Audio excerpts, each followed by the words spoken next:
चलिए हमें ये जो सम है एरिथमेटिक प्रोग्रेशन का सम है, find the 20th term from the last term, यानी कि लास्ट टर्म से, यानी कि पीछे से 20th टर्म हमें ढूंढना है। तो ऐसे मौके पे हमें जो एरिथमेटिक प्रोग्रेशन देते हैं 3 8 13 डैश डैश डैश 253, तो ये जो मैंने एरिथमेटिक प्रोग्रेशन वो ये लिखा है। अब ये एरिथमेटिक प्रोग्रेशन का ये ए है और डी कौन है, A2 माइनस A1, तो 5 आया, ये डी आया, राइट, ये ए आया। अब हमें क्या करना है, ये जो 20th टर्म फ्रॉम एंड कहते हैं, यहां से 20th टर्म ढूंढना है, तो ये ए और डी लेंगे, लेकिन हमें यहां से नहीं कहा गया, यहां से 20th टर्म मतलब पीछे से। तो ऐसे मौके पे हमें क्या करना है, 20th टर्म ढूंढने के लिए ए प्लस एक कम करना है 19 डी। अब हमारा ए कौन, ये नहीं, ये ए है। हमारा डी कौन, ये जो डी आया है वो नहीं, इसका ऑपोजिट डी है। तो यहाँ पे मैंने ए की जगह पे ये ए लिखा, डी की जगह पे ये जो डी आया इसका ऑपोजिट लिखा।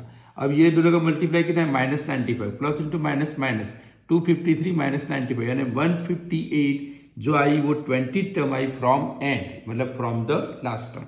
सो 158 will be the 20th term from the end. उम्मीद करता हूं समझ में आया होगा।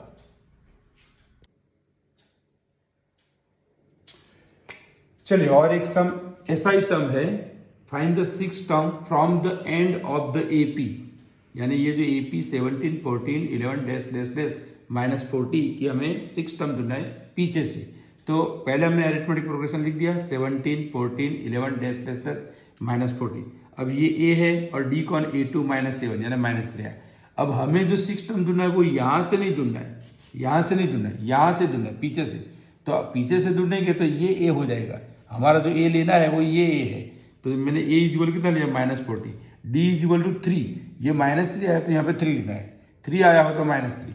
चलो 6 टर्म ए प्लस 5 डी की वैल्यू रखी, ए की वैल्यू रखी, -40 plus 15 -25, so -25 will be the 6th term from end of this given arithmetic progression. उम्मीद करता हूं समझ में आया होगा।